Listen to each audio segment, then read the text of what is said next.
ಎಲ್ಲ ಸ್ವಾದವ ಬಲ್ಲ ರಸಿಕರಿಗೆಂದು ರೋಗವಿಲ್ಲ. ನಾಲಿಗೆಗೆ ರುಚಿ ರುಚಿ, ನಾಸಿಕಕ್ಕೆ ಘಮ ಘಮ, ಸವಿ ಸಮಾಗಮ ಬಲೆ ಬೊಂಬಾಟ್. ಸಮ ಸಮ ತೂಕ ಪರಿಮಳ ಪಾಕ, ಅಂತಹ ಭೋಜನಕ್ಕೆ ಸಾಟಿ ಇಲ್ಲ. ಕಣ್ಣಿಗೆ ಹಿತ ಮನಸ್ಸಿಗೆ ಖುಷಿ, ಸಿಕ್ಕರೆ ಬದುಕೆ ಬಲು ಬೊಂಬಾಟ್.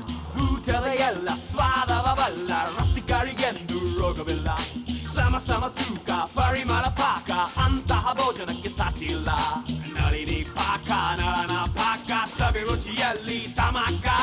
ಬೊಂಬಾಟ್ ಭೋಜನ, ಬೊಂಬಾಟ್ ಭೋಜನ, Bombat Bhojana. GRB instant mix and masala Bombat Bhojana ಕಾರ್ಯಕ್ರಮದ ವೀಕ್ಷಕರಿಗೆಲ್ಲ ಸಿಹಿ ಕೈ ಚಂದ್ರು ಮಾಡುವಂಥ ವಿನಯಪೂರ್ವಕ ಪ್ರೀತಿಪೂರ್ವಕ ನಮಸ್ಕಾರಗಳು. ನಮ್ಮ GRB instant mix and masala Bombat Bhojana ಕಾರ್ಯಕ್ರಮಕ್ಕೆ ನಿಮ್ಮೆಲ್ಲರಿಗೂ ಸ್ವಾಗತ ಸುಸ್ವಾಗತ. ನಿಮಗೆಲ್ಲ ಗೊತ್ತಿರೋ ಹಾಗೆ ಬೊಂಬಾಟ್ ಭೋಜನ ಕಾರ್ಯಕ್ರಮದ ಮೊದಲನೇ ಭಾಗದಲ್ಲಿ ನಾನು ಹೊರಗಡೆ ಹೋಗಿ ಫುಡ್ ಟೇಸ್ಟ್ ಮಾಡಬೇಕು.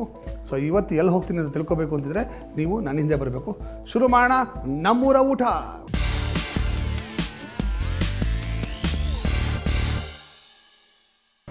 ನಮ್ಮೂರ ಊಟಕ್ಕೆ ಇವತ್ತು ನಾನು ಪದ್ಮನಾಭ ನಗರಕ್ಕೆ ಬಂದಿದ್ದೀನಿ. ಪದ್ಮನಾಭ ನಗರ ಕದ್ರೇನಹಳ್ಳಿ ಹತ್ರ ಒಂದು ಪೆಟ್ರೋಲ್ ಬಂಕ್ ಇದೆ. ಕದ್ರೇನಹಳ್ಳಿ ಪೆಟ್ರೋಲ್ ಬಂಕ್ ಅಂತ ಫೇಮಸ್ಸು. ಆ ಪೆಟ್ರೋಲ್ ಬಂಕ್ ಎದುರುಗಡೆ ಒಂದು ಹೊಸ ಹೋಟ್ಲ್ ಶುರುವಾಗಿದೆ. ಆ ಹೋಟ್ಲನ್ನ ನಿಮಗೆ ತೋರಿಸ್ಲೇಬೇಕು ಅಂತ ಭಾಳ ಆಸೆಯಿಂದ ಬಂದಿದ್ದೀನಿ. ಯಾಕೆ ಅಂದರೆ ನಾನು ರೀಸೆಂಟಾಗಿ ಅಲ್ಲಿ ಹೋಗಿ ರಾತ್ರಿ ಊಟ ಮಾಡಿದೆ. ಊಟನೂ ತುಂಬ ಚೆನ್ನಾಗಿತ್ತು. ಆ ಹೋಟ್ಲ್ ಆ್ಯಂಬಿಯನ್ಸು ಸೂಪರಾಗಿತ್ತು. ಎಸ್ಪೆಷಲಿ ನೀವು ಫ್ಯಾಮ್ಲಿನ ಕರ್ಕೊಂಡು ಹೋಗೋದಕ್ಕೆ ಅದ್ಭುತವಾದ ಹೋಟ್ಲು. ಒಳ್ಳೆ ತಿಂಡಿ ಊಟ ಸಿಗುತ್ತೆ. ಈ ಹೋಟ್ಲ್ ಹೆಸರು ವನನಿ ಅಂತ. ವನನಿ ಎಂದಾಗಲೇ ಅರ್ಥ ಆಗುತ್ತೆ ಆ ಹೋಟ್ಲ್ ಎಂಥದ್ದು ಅಂತ. ವನ ಅಂದರೆ ಹೋಟ್ಲ್ ಒಳಗೆ ಹೋದರೆ ಒಳ್ಳೆ ಜಂಗಲಲ್ಲಿ ಹೋದಂಗಿರುತ್ತೆ, ಕಾಡೊಳಗೆ ಹೋದಂಗಿರುತ್ತೆ, ಅಷ್ಟು ಚೆನ್ನಾಗಿರ್ತದೆ. ವನನಿ ಅಂತ ಸೂಪರಾಗಿರೋ ನಾರ್ತ್ ಇಂಡಿಯನ್ ಊಟ ಸಿಗುತ್ತೆ. ಸೊ ಮಧ್ಯಾಹ್ನ ಆಗಿದೆ, ಊಟ ಚೆನ್ನಾಗಿ ರೆಡಿ ಇರುತ್ತೆ.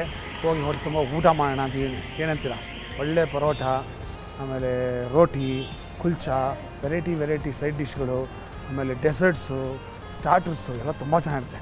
ಬನ್ನಿ ಒಂದೊಂದಾಗಿ ತಿಂತ ಅದ್ರ ಬಗ್ಗೆ ಮಾತಾಡ್ತೀನಿ. Follow me.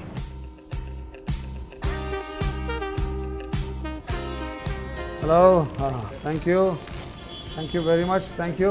ಇವರು ಈ ಹೋಟ್ಲಿನ ಮಾಲೀಕರು ಅಭಿಲಾಷ್ ಮತ್ತು ರಾಧಾಕೃಷ್ಣ ಅಂತ. ಹೊಸದಾಗಿ ಈ ಹೋಟೆಲ್ನ ಶುರು ಮಾಡಿದ್ದಾರೆ. ಇನ್ಫ್ಯಾಕ್ಟ್ ಇವರಿಬ್ಬರು ಹೋಟೆಲ್ ಇಂಡಸ್ಟ್ರಿಗೆ ಸಂಬಂಧಪಟ್ಟವರೇ ಅಲ್ಲ. ಇವರು ಸ್ಟೂಡೆಂಟ್ ಆಗಿದ್ದರು, ಇವರು ಆಟೋಮೊಬೈಲ್ ಇಂಜಿನಿಯರಿಂಗ್ ಮಾಡ್ತಿದ್ರು. ಅದು ಏನು ಡಿಸೈಡ್ ಮಾಡಿದ್ರೋ ಗೊತ್ತಿಲ್ಲ, ಹೋಟೆಲ್ ಶುರು ಮಾಡೋಣ ಅಂತ ಈ ಹೋಟೆಲ್ ಶುರು ಮಾಡಿದ್ದಾರೆ.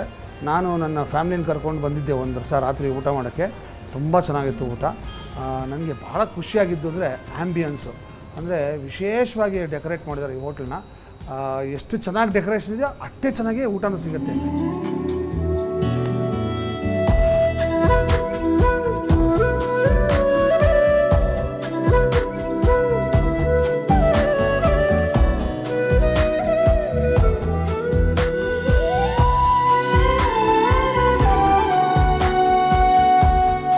ಹಾ ನೋಡಿದ್ರ, ಇದು ದ ಗ್ರೇಟ್ ವನನಿ. ವನನಿ ಅಂದ ತಕ್ಷಣ ವನ ಅಂದರೆ ಫಾರೆಸ್ಟ್ ನೆನಪಾಗತ್ತೆ ನೋಡಿ. ಅದೇ ಥರ ಆ್ಯಂಬಿಯನ್ಸ್ ಮಾಡಿದ್ದಾರೆ, ತುಂಬ ಚೆನ್ನಾಗಿದೆ. ಸೊ ಫಸ್ಟು ಸೂಪ್ ತೊಗೊಳ್ಳೋಣ. Thank you.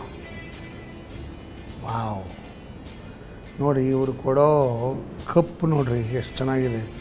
ಏನೋ ಒಂಥರ ನಾವು ಕಪ್ಪು, ಸ್ಪೂನು ಇವೆಲ್ಲ ನಾವು ಕಾಡಲ್ಲಿದ್ದಂಗೆ ಒಂದು ಫೀಲಿಂಗ್ ಕೊಡೋವಂಥದ್ದು. ಇದಕ್ಕೆ ವಾಂಟನ್ ಸೂಪ್ ಅಂತ ಕರೀತಾರೆ. These are called ವಾಂಟನ್ಸ್.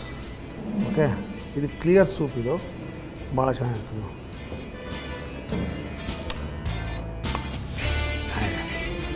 ಸ್ವಲ್ಪ these are called wontons. So ಇದಕ್ಕೆ ಶೆಫ್ ಸ್ಪೆಷಲ್ ವನನಿ ಚೆಫ್ ಸ್ಪೆಷಲ್ ಸೂಪ್ ಅಂತಾರೆ. ಆ್ಯಕ್ಚುಲಿ ವಾಂಟನ್ ಸೂಪ್ ಇದು. ಹಾಂ ಭಾಳ ಚೆನ್ನಾಗಿದೆ.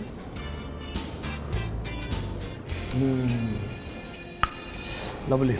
ನೀವು ಅಬ್ಸರ್ವ್ ಮಾಡಿರ್ಬೋದು, ಹಿಂದಿನ ಕಾಲದಲ್ಲಿ ಈಗಲೂ ಅಷ್ಟೇ ಕೆಲವ್ರ ಮನೇಲಿ ಅನ್ನ ಹಾಕಿದ ತಕ್ಷಣ ಉಪ್ಪಿನಕಾಯಿ ಹಾಕ್ತಾರೆ ಸಾರು ಹಾಕೋಕ್ಕೆ ಮುಂಚೆ. ಯಾಕೆ ಅಂದರೆ ಮನೆಯಲ್ಲಿ ಉಪ್ಪಿನಕಾಯಿ ಒಂಚೂರು ಹಿಂಗೆ ಕಲ್ಸ್ಕೊಂಡು ತಿನ್ನಬೇಕು ಫಸ್ಟು. ಅದು ಸಿಗ್ನಲ್ ಕೊಡುತ್ತೆ, ಅಪಿಟೈಸರ್ ಅದು. ಓಕೆ, ಹಾಗೇ ಚಟ್ನಿ ಹಾಕ್ತಾರೆ. ಬರೀ ಖಾಲಿ ತಟ್ಟೆನಲ್ಲಿ, ಖಾಲಿ ಪ್ಲೇಟಲ್ಲಿ ಅನ್ನ ಹಾಕೋದಿಲ್ಲ. ಫಸ್ಟ್ ಇನ್ನೊಂದು ಐಟಮ್ ಹಾಕ್ಬಿಟ್ಟು ಆಮೇಲೆ ಅನ್ನ ಹಾಕೋದು. ಅದೆಲ್ಲ ಒಂದು ಪದ್ಧತಿ. ಯಾಕೆ ಅಂದರೆ ಅಪಿಟೈಸರ್ ಥರ ಬಳಸೋಕ್ಕೆ ಶುರು ಮಾಡಲಿ ಅಂತ.